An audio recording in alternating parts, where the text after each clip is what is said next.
শিবনগরী বেনারস। এই শহরে বারবার আমরা ছুটে যাই মনের কোনো অজানা টানে। দীঘা পুরীর পরে এই পৌরাণিক শহরের ঐতিহ্য বাঙালিকে বারবার তার কাছে টেনে নিয়ে যায়। আর খাওয়া দাওয়ার প্রতি বাঙালির একটা আলাদা আবেগ আছে। তাই কাশি চাট ভান্ডার হোক বা ব্লু লস্যি, বেনারসি পান কিংবা ঘন দুধের চা, বেনারস ঘুরতে আসলে এইসব জায়গাগুলো বাঙালির তো একবার যাওয়া চাই। তাই আমরা বাক্স প্যাটরা গুছিয়ে স্টেশনে পৌঁছে গেলাম কাশী বিশ্বনাথ যাত্রার উদ্দেশ্যে।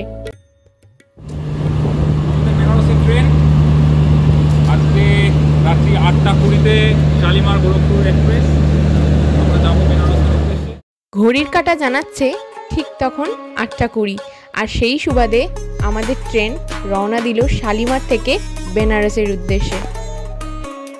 রাতের অন্ধকারে এরকম হাজারো স্টেশন পেরিয়ে ঠিক সকাল 9টায় আমরা পৌঁছে যাব বেনারস।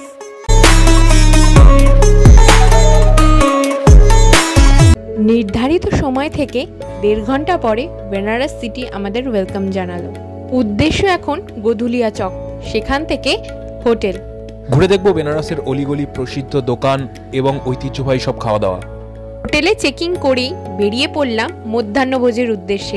কেদারঘাটের কাছেই অবস্থিত একটা হোমলি রেস্টুরেন্টে আমরা আজকে দুপুরের ভোজটাই সারব। পরিষ্কার পরিচ্ছন্ন পরিবেশে নিরামিষ হোটেল, একেবারে কেদারেশ্বর মন্দিরের পাশেই, এবং নিরামিষ রান্নার স্বাদও অতি সুস্বাদু। পিওর হোমলি একটা ভেজ হোটেলে লাঞ্চ করতে এসেছি। কি আছে আমরা একটু ফার্স্টে দেখিয়ে দিই, কারণ বেশি খিদে পেয়েছে। একদম খালি দিয়েছে ভাত, রুটি, একটা মিক্স সবজি, এখানে পনির, মিক্স ডাল, দই, শাঁকা পাঁপড়, স্যালাড, এটা একটা সুজির পায়েস। অসাধারণ, ভেজের মধ্যে খুব সুন্দর অ্যারেঞ্জমেন্ট। শুনুন, দেখা যাক কিরকম টেস্ট। বেশি অপেক্ষা করতে পারছি না, কারণ খুব খিদে পেয়েছে। সেই লাস্ট ট্রেনে খেয়েছি আমরা, তারপর এখন খাচ্ছি। এখন মোটামুটি বাজে 4:30, একদম 4:30। তাই বেশি কথা না বলে খাওয়া দাওয়া আসবো আমরা চাট খেতে, তাই জন্য একটা প্লেটই দুজনে শেয়ার করে খাবো। চলো শুরু করা যাক। আমরা এখানে একটা থালি নিয়ে নিয়েছিলাম, যার মধ্যে ছিল 2টো রুটি। বাঙালিরা দুপুরবেলা রুটিটা একটু অ্যাভয়েডই করে, কিন্তু খিদের মুখে এরকম গরমাগরম রুটি আর সবজি পেটকে মনে হচ্ছে পুরো জয়ই করে নিল এক প্রকার। খাওয়া দাওয়াটা বেশ ভালো ছিল। খেয়ে দিয়ে আমরা চলে গেলাম কেদারঘাটেরই একটি মন্দিরে। সেখান থেকে গঙ্গাবক্ষে ভ্রমণ এবং সন্ধ্যা আরতি। তারপরের উদ্দেশ্য ছিল কাশী চাট ভান্ডার। রাস্তায় ভিড় নেহাতি কম নয়, কিন্তু এই ভিড় বেশ উপভোগ করার মতো, কারণ যেদিকেই তাকাচ্ছি সেদিকেই বাংলাভাষী লোকেদের গলার আওয়াজ। ভিড় ঠেলে পৌঁছে গেলাম কাশী চাট ভান্ডারে, আর সেখান থেকেই অর্ডার দিলাম তাদেরই একটা ফেমাস টমাটার চাট। টমেটোর একটা টকটক দুর্দান্ত গ্রেভির ওপরে ঘি, ধনেপাতা এবং টক দই আর নিমকি সহযোগে একটা চাট, যেটা অসাধারণ লাগলো খেতে। তারপরেই নিয়ে নিয়েছিলাম আলু টিক্কি চাট। মাখা আলুকে টিক্কির মতো করে ভেজে তার উপর দই এবং তেঁতুলের চাটনি, ধনেপাতা সহযোগে আরেকটা চাট খেলাম, এটাও দুর্দান্ত লেগেছে। এখানে সব রকম চাট কিন্তু গরম গরম।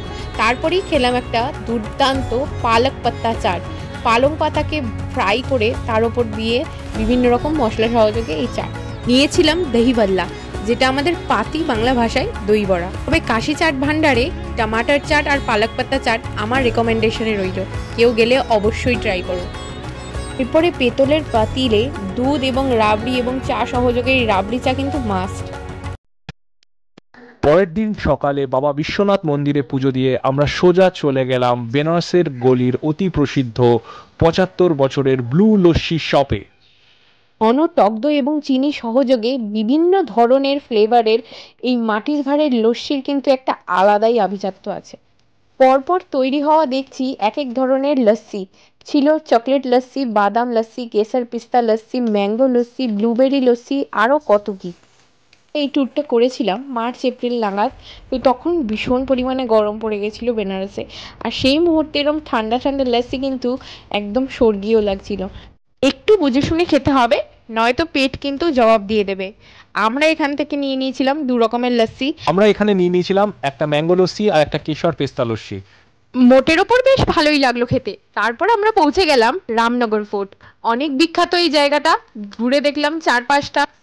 ঐতিহ্যবাহী স্থাপত্যের নিদর্শন কোনায় কোনায় বিরাজমান। আমাদের পরের গন্তব্য ছিল বিড়লা মন্দির। মন্দির শহর বেনারসের প্রসিদ্ধ আরেকটি নিদর্শন। অপরূপ কারুকাজের ভরপুর এই মন্দিরটি ঘুরতে বেশ ভালোই লাগছিল। সেখান থেকে আমরা চলে গেলাম বেনারস হিন্দু ইউনিভার্সিটি। স্কুল কলেজে বইয়ের পাতায় আমরা এই ইউনিভার্সিটির কথা অনেক পড়েছি। সেখানে আমরা নিয়ে নিলাম একটা কোল্ড কফি। বেনারস হিন্দু ইউনিভার্সিটির সামনে দাঁড়িয়ে কফি খাওয়ার অনুভূতিটাই যেন আলাদা। লোকমুখে শুনলাম এখানকার একটা বিখ্যাত দুপুরের খাবার আইটেমের মধ্যে রয়েছে চোখা ভাত, গরম গরম 2 পিস ঘিয়ে চোবানো লিট্টি, মাঝখান দিয়ে কেটে সেটাকে আবার ফ্রাই করে দেওয়া, সঙ্গে রয়েছে ভাত, ডাল, চোখা, আচার, সঙ্গে ছিল কাঁচা লঙ্কা এবং পেঁয়াজ। প্লেটটার দাম পড়েছে 90 টাকা। খেয়ে ভালোই লাগলো। বেনারসের বিখ্যাত রাবড়ি খেতে কিন্তু একদম ভোলা যাবে না। আর বেনারস যাব আর লক্ষ্মী চায়ওয়ালের বাটার টোস্ট আর চা খাবো না, সেটা কি হতে পারে? বেনারস গিয়ে কোথাও যেন কলকাতার চিত্তদার কেবিনকে আমরা খুঁজে পেয়ে গেলাম। যাই হোক, সকালবেলা গরম গরম বাটার টোস্ট আর গরম চা ভোজনপ্রেমী বাঙালির মনকে জিতে নিয়েছিল। একটা মোটা পাউরুটির টুকরোর ওপর ঘন দুধের মালাই, তার উপর চিনি ছড়িয়ে, ব্যাপারটা বেশ ভালোই ছিল। এবার চলে এলাম আমার আপনার সব থেকে বড় ডিমান্ডিং জায়গা, আমার আপনার অনুষ্ঠান বাড়ির সব থেকে নজর কাড়া জায়গা, বেনারসি পান, নেতাজি পান ভান্ডার। এখানে বেনারসে এসে অথচ বেনারসি পান খাবো না সেটা তো সম্ভব নয়। একটা পান অবশ্যই ট্রাই করতে হবে। আমাদের এখানে এই পানটা তৈরি হচ্ছিল 80 টাকার। 20-30 রকমের রকমারি মশলা দিয়ে তৈরি হচ্ছিল আমাদের এই লাজবাব পানটি। 30 রকমের রকমারি মশলা দিয়ে তৈরি হচ্ছিল আমাদের এই বেনারসি পান। কলকাতায় ফিরে কিন্তু আপনারা এই পান বারবার খুঁজে বেড়াবেন। যাই হোক, শেষ পর্বে চেরি আর গুলকান্দ সহযোগে পরিবেশিত হলো আমার এই পান, আর আমরাও শেষ করলাম আমাদের বেনারস পর্ব। হর হর মহাদেব। ভিডিওটি ভালো লাগলে আপনারা অবশ্যই একটি লাইক করবেন, সাবস্ক্রাইব করে চ্যানেলটার পাশে থাকবেন।